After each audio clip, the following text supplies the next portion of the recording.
class 11th, what we study in physics is all that we see around. Most things in class 11th physics are the ones that we have experienced in our own lives. For example, in the beginning we have to study the motion of the object, and who hasn't seen a moving body? Then after we'll be studying the reason why a body moves when force and friction and other things comes into picture. Again we have seen them.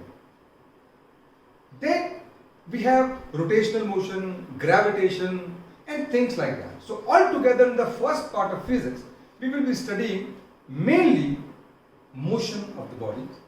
Motion is generally studied under two different heads, one of which studies motion without knowing the reason.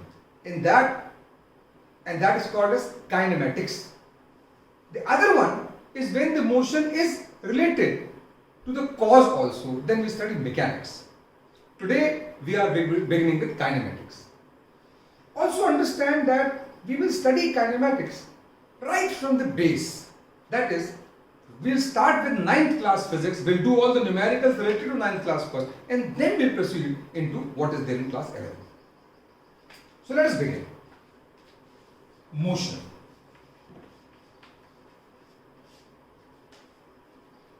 Obviously, we all know what motion is, but if somebody tells you, when would you call that the body is in motion? आप कब मानेंगे कि body चल रही है? आपका क्या जवाब होगा? ज्यादातर लोग बोलेंगे, दिख रहा है चल रही है तो चल रही है.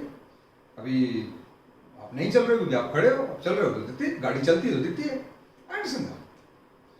लेकिन क्या सिर्फ दिखना ही चलना होता है?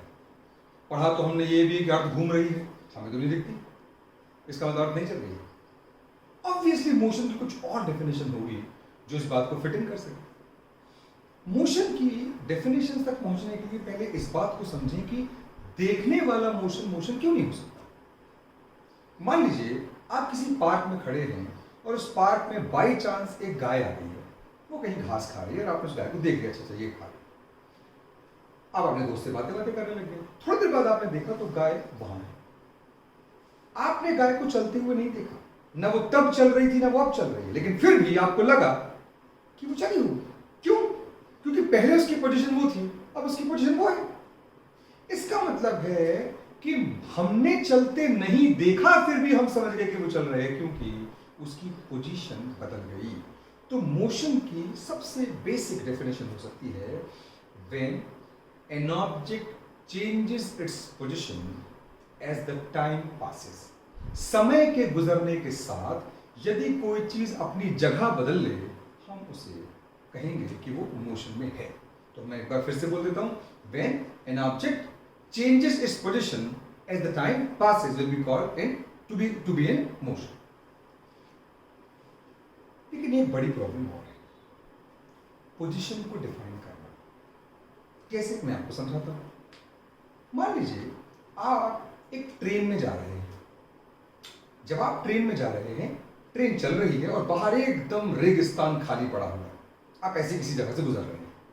अचानक आपको आपका छोटा भाई, छोटी बहन कोई आपको बोलता है, देखो देखो देखो वहां पे देखो. क्या आप बोलेंगे उसको? वो पेड़. भाई अगर आप देखो ट्रेन आगे निकल, तो क्या बोलेगा? अरे आपने देखा नहीं, पेड़ तो पीछे चला गया. जरा इस सेंटेंस को सुनिए.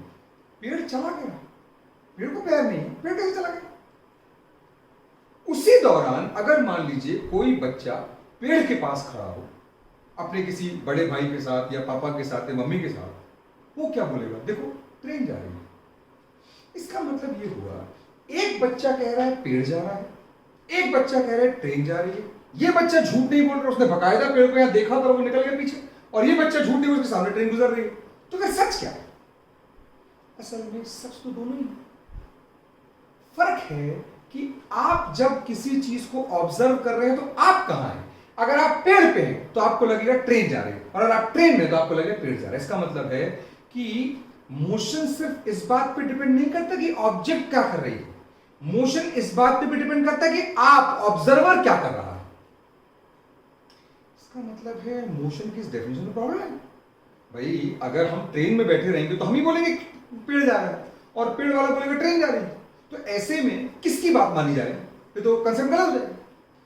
तो बात मानने के लिए हमें किसी एक की बात तो माननी पड़ेगी, या तो ट्रेन वाले की या तो पेड़ वाले की।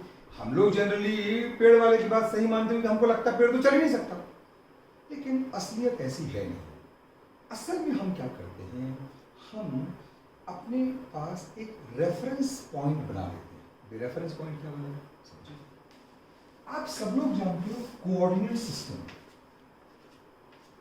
कोऑर्डिनेट सिस्टम में अगर आपके पास कहीं एक पॉइंट है, आप उस पॉइंट से अगर परपेंडिकुलर यहाँ डालें, मान लीजिए 2 पर गिरे और यहाँ पर 3 पर गिरे, तो आप इस पॉइंट को डिफाइन करते हैं, इसकी लोकेशन है 2, 3। उसी तरह अगर आपके पॉइंट से ये है पॉइंट है और मान लीजिए आप इसकी परपेंडिकुलर्स डालें यहाँ पर और ये परपेंडिकुलर 4 पे गिरे, 1 पे गिरे, तो इसके कोऑर्डिनेट्स है 1, 4। इन पॉइंट के कोऑर्डिनेट्स ये हैं, ये इन पॉइंट्स की पोजीशंस हैं। अब मैं अगर किसी को कहूं इस बोर्ड को उखाड़ के वहां रख दो, तो ऑब्वियसली जो पॉइंट यहां था अब वो पॉइंट वहां चला गया, तो मोशन हुआ, यहां से लेके वहां तक मोशन हुआ। किसके हिसाब से? हमारे हिसाब से। हमने देखा पहले पॉइंट यहां था तो पॉइंट वहां चला गया। नहीं, अब आपकी बात नहीं मानी जाएगी, आपकी बात नहीं मानी जाएगी। अब बात मानी जाएगी इसकी इस ओरिजिन को हमने नाम दे दिया है रेफरेंस पॉइंट। रेफरेंस पॉइंट, और जिस रेफरेंस पॉइंट के हिसाब से इसकी पोजीशन आपने तय की है, इस पूरे कोऑर्डिनेट सिस्टम को हमने नाम दे दिया frame of reference. Frame of reference.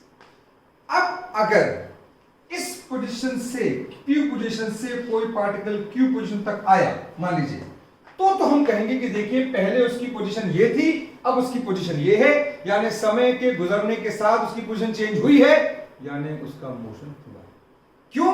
क्योंकि रेफरेंस पॉइंट के हिसाब से पहले लोकेशन ये थी, अब पोजीशन ये। लेकिन अगर आप बोर्ड उखाड़ के वहां रखते हैं तो इसके हिसाब से इसकी पोजीशन अभी भी 2, 3 है, वहां जाके भी 2, 3 ही रहेगी ना। इसलिए हम ये नहीं कहेंगे तब मोशन हुआ है, यानी अब ऑब्जर्वर आप नहीं है, अब ऑब्जर्वर मैं भी नहीं हूं। अब ऑब्जर्वर की पोजीशन सदैव कहां है? रेफरेंस पॉइंट पर है। यानी अब हमारी डेफिनेशन क्या हो जाएगी? If an object changes its position as time passes with respect to a reference point. हाँ, वो रेफरेंस पॉइंट हम डिफाइन करेंगे कौन सा होगा, लेकिन एक बार डिफाइन कर लिया तो कर लिया, फिर हम उसको चेंज नहीं कर सकते। That will be called as motion. इस रेफरेंस पॉइंट के बारे में आगे आपको और बेहतर समझ में आएगा, आप चिंता ना करें, but for the time being आपको मोशन की डेफिनेशन समझ में आएगी।